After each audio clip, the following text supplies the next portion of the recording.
Hello दोस्तों और स्वागत है आप सबका इंग्लिश शिक्षा विकास माइंडसेट पर, जहां हम सिर्फ इंग्लिश नहीं सिखाते बल्कि आपका माइंडसेट बदलते हैं ताकि आप दुनिया जीत सको। मैं हूं लीसा और आज मैं बहुत ज़्यादा एक्साइटेड हूं क्योंकि आज का टॉपिक आपकी लाइफ बदल देगा। हेलो एवरीवन, मैं हूं टोनी और आज हम लॉजिक और साइंस के साथ बात करेंगे। अगर आप चाहते हैं कि हम ऐसे ही डेटा बैक स्ट्रैटेजीज लाते रहें तो प्लीज़ चैनल को सब्सक्राइब करें और बेल आइकन दबाएं, क्योंकि हम हवा में बातें नहीं करते, हम रिजल्ट देते हैं। लीसा, आज सुबह मेरे साथ कुछ अजीब हुआ। मैं किचन में थी, चाय बना रही थी और अचानक मैंने रियलाइज़ किया कि मैं खुद से इंग्लिश में बात कर रही थी। मतलब कोई ट्रांसलेशन नहीं, बस डायरेक्ट इंग्लिश थॉट्स आ रहे थे। मुझे लगा मैं सपना देख रही हूँ क्या ये नॉर्मल है? ये बिल्कुल नॉर्मल है लीसा। इनफैक्ट लैंग्वेज लर्निंग का ये सबसे क्रिटिकल माइलस्टोन होता है, जिसे हम स्विच कहते हैं। जब आपका दिमाग अपनी नेटिव लैंग्वेज से टारगेट लैंग्वेज पर शिफ्ट होता है बिना किसी जोर ज़बरदस्ती के। हमारे व्यूअर्स अक्सर पूछते हैं कि वो फ्लुएंट क्यों नहीं बोल पाते। उसका मेन रीज़न यही है कि वो अभी भी ट्रांसलेट कर रहे हैं। वही तो मैं कहना चाहती हूँ टोनी। जब हम अपने दिमाग में हिंदी से इंग्लिश ट्रांसलेट करते हैं तो हम अटक जाते हैं। जैसे पुराना कंप्यूटर हैंग होता है, वैसे ही हमारा दिमाग बफरिंग करने लगता है। तो आज हम इसी बफरिंग को ख़त्म करेंगे और सीखेंगे कि कैसे इंग्लिश में सोचना शुरू करें। एग्जैक्टली लीसा। साइंटिफिक टर्म्स में इसे कॉग्निटिव लोड कहते हैं। जब आप पहले हिंदी सोचते हैं, फिर ग्रामर रूल्स लगाते हैं और फिर इंग्लिश बोलते हैं तो प्रोसेस स्लो हो जाता है। आज हम आपको प्रैक्टिकल स्टेप्स बताएंगे जिससे आपका दिमाग डायरेक्ट इंग्लिश मोड में आ जाएगा। चलिए शुरू करते हैं। टोनी, सबसे पहले ये बताओ कि ये थिंकिंग इन इंग्लिश एक्चुअली है क्या? मतलब क्या मुझे 24 घंटे इंग्लिश में ही सोचना पड़ेगा? फिर तो मेरा सर फट जाएगा। नहीं लीसा, सर नहीं फटेगा। ध्यान से सुनो। थिंकिंग इन इंग्लिश का मतलब है वो बीच का स्टेप हटा देना। जब आपको भूख लगती है तो आप ये नहीं सोचते कि मुझे भूख लगी है, फिर उसे ट्रांसलेट करते हैं। आप बस फील करते हैं और बोलते हैं आई एम हंग्री। जब थॉट और शब्द एक साथ आते हैं उसे कहते हैं थिंकिंग इन इंग्लिश। ओह अच्छा, मतलब डायरेक्ट कनेक्शन, जैसे बिजली गिरना, कोई बीच में मीडिएटर नहीं, सीधा एक्शन। पर टोनी, क्या ये बिगिनर्स के लिए पॉसिबल है या सिर्फ एक्सपर्ट्स ही कर सकते हैं? ये मिसकंसेप्शन है लीसा कि पहले आपको एक्सपर्ट बनना पड़ेगा तब आप सोच पाओगे। सच ये है कि आप शुरुआत से ही ये प्रैक्टिस कर सकते हो। मेरे पास एक केस स्टडी है मेरे एक स्टूडेंट की जिसका नाम राहुल था। वो लॉजिक में अच्छा था पर बोलने में बहुत स्लो था। अरे हाँ, मुझे वो स्टूडेंट्स याद हैं जो ऊपर देखकर पहले सोचते हैं, होंठ हिलाते हैं और फिर 2 मिनट बाद जवाब देते हैं। तब तक सामने वाला सो जाता है। सही कहा। वो इसलिए होता है क्योंकि वो अपने दिमाग में डिक्शनरी पलट रहे होते हैं। मैंने राहुल को एक चैलेंज दिया, 1 हफ्ते तक कोई Hindi to English dictionary use नहीं करनी, सिर्फ English to English dictionary use करनी है। अगर कोई शब्द नहीं आता तो उसे एक्सप्लेन करो दूसरे शब्दों में। बाप रे, ये तो बहुत टफ है। बेचारा राहुल परेशान हो गया होगा। बिना डिक्शनरी के कैसे सर्वाइव किया उसने? शुरू में वो फ्रस्ट्रेटेड था। लॉजिक सिंपल था। अगर आपको अम्ब्रेला वर्ड नहीं पता तो आप बोलोगे वो चीज़ जो हम बारिश में पकड़ते हैं। इससे दिमाग मजबूर होता है इंग्लिश में रास्ते ढूंढने के लिए। 2 हफ्ते बाद राहुल की आंखें सामने थी। वो ट्रांसलेट नहीं कर रहा था, वो कम्युनिकेट कर रहा था। वाओ, ये तो कमाल हो गया। मतलब जब हम मजबूरी में होते हैं तो दिमाग क्रिएटिव हो जाता है।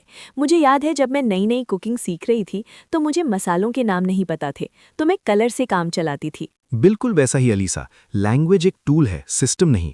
राहुल का ब्रेक थ्रू तब आया जब हम वर्ड एसोसिएशन गेम खेल रहे थे। मैंने कहा बीच और उसने बिना रुके कहा सैंड, वेव्स, सनबर्न। उसने हिंदी में सोचा ही नहीं। ये प्रूफ है कि कोई भी ये कर सकता है, चाहे उम्र कुछ भी हो। दोस्तों, सुना आपने? अगर राहुल कर सकता है तो आप भी कर सकते हो। बस डिक्शनरी फेंक दो और डिस्क्रिप्शन शुरू करो।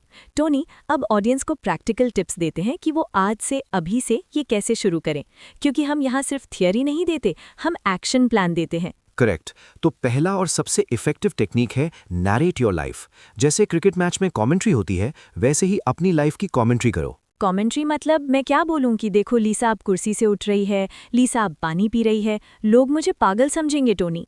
लोग क्या समझेंगे ये छोड़ो, लॉजिक समझो। जब आप मन में बोलते हो I am making coffee, I am opening the jar, तो आपका दिमाग ऑब्जेक्ट्स को एक्शन से जोड़ता है। आपको जोर से बोलने की ज़रूरत नहीं है, बस मन में बोलो। चलो लीसा, अभी ट्राई करो। अपने आसपास क्या कर रही हो? Okay, let me try. I am sitting on the chair. I am looking at the camera. The lights are very bright. I am feeling excited.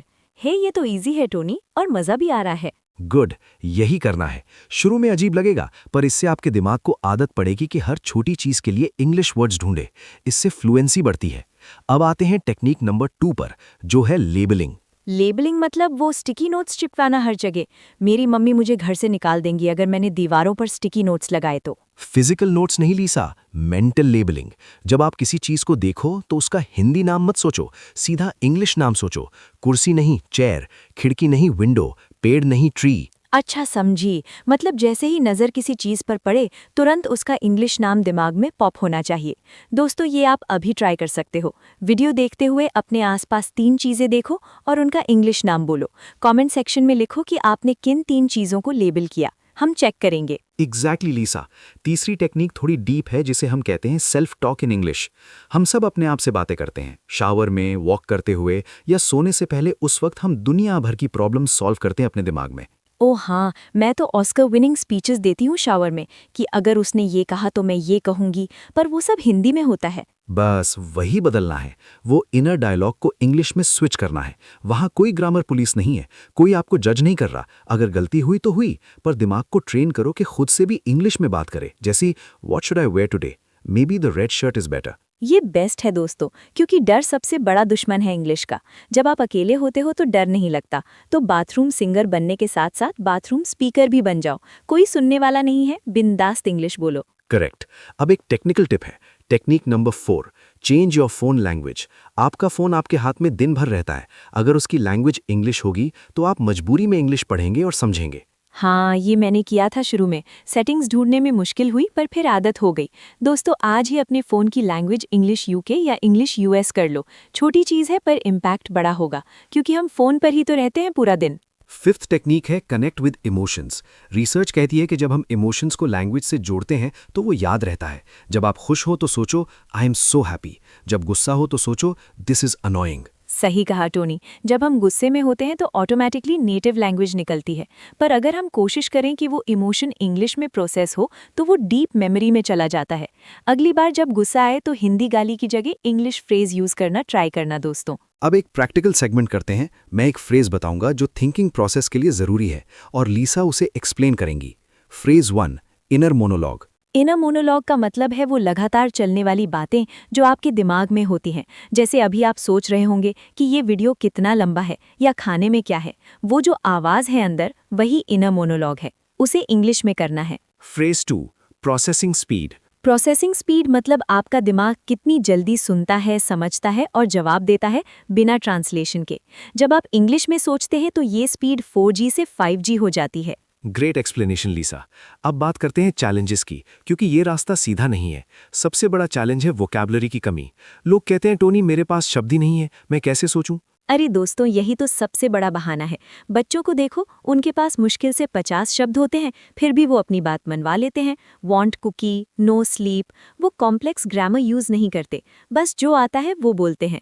आपको भी वही बचपना लाना पड़ेगा। करेक्ट लीसा, सिंप्लिसिटी इज की। अगर आपको कॉम्प्लेक्स सेंटेंस नहीं आता तो तोड़ तोड़कर सिंपल वर्ड्स में सोचो, वोकैबुलरी प्रैक्टिस के साथ बढ़ जाएगी।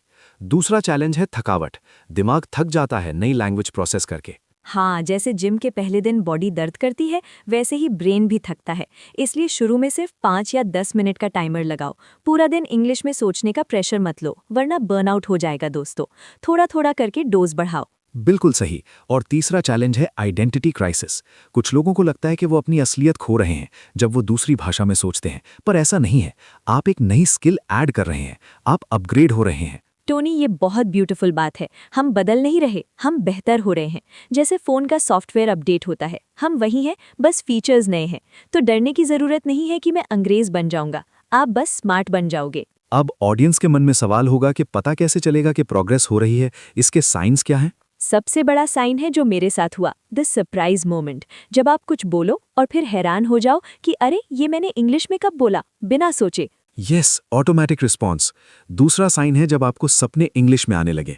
ये अल्टीमेट प्रूफ है कि लैंग्वेज आपके सबकॉन्शियस माइंड में चली गई है। सपने इंग्लिश में? मुझे तो अभी भी सपने में भूत हिंदी में ही डराते हैं। पर दोस्तों, अगर आपको इंग्लिश ड्रीम्स आने लगे तो समझ जाओ कि आप इंग्लिश शिक्षा विकास माइंडसेट के प्रो स्टूडेंट बन गए हो। और तीसरा साइन है जब आप हिंदी शब्द भूल जाओ और इंग्लिश शब्द पहले याद आए। ये फ्रस्ट्रेशन लग सकता है, पर एक्चुअली ये जीत है। इसका मतलब है कनेक्शन स्ट्रांग हो गया है। ये मेरे साथ होता है कभी कभी। मैं मॉम से बात करते हुए इंग्लिश वर्ड्स बोल देती हूँ और वो मुझे घूर के देखती हैं। पर दोस्तों, ये गुड प्रॉब्लम है। इसका मतलब आप सही ट्रैक पर हो। तो दोस्तों आज हमने सीखा कि ट्रांसलेशन आपकी फ्लुएंसी का दुश्मन है। हमने टेक्निक्स डिस्कस की, नरेशन, लेबलिंग, सेल्फ टॉक और फोन सेटिंग्स। और हमने ये भी सीखा कि गलती करना अलाउड है, बच्चों की तरह सीखो, डरना मना है। और हाँ, वो वर्ड एसोसिएशन वाला गेम ज़रूर ट्राई करना अपने दोस्तों के साथ, बहुत मज़ा आता है। जाते जाते आज का वोकैबुलरी रिव्यू कर लेते हैं ताकि आप ये वर्ड्स ना भूलें। Word 1 translate, TRANSLATE। ट्रांसलेट मतलब एक भाषा से दूसरी भाषा में बदलना।